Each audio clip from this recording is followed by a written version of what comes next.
همسایه ما چندی قبل در اوج گرونی ماشینشو فروخت 40 میلیون تومان. انقدر خوشحال من شیرینی داد و 5 میلیون سود کردم.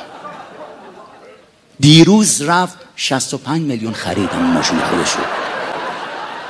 قدر داشتهاتون بدونید. شما هر جای دنیا بری بگی آقا الان دیدی سانتافه 500 میلیون تومان شده حدوداً.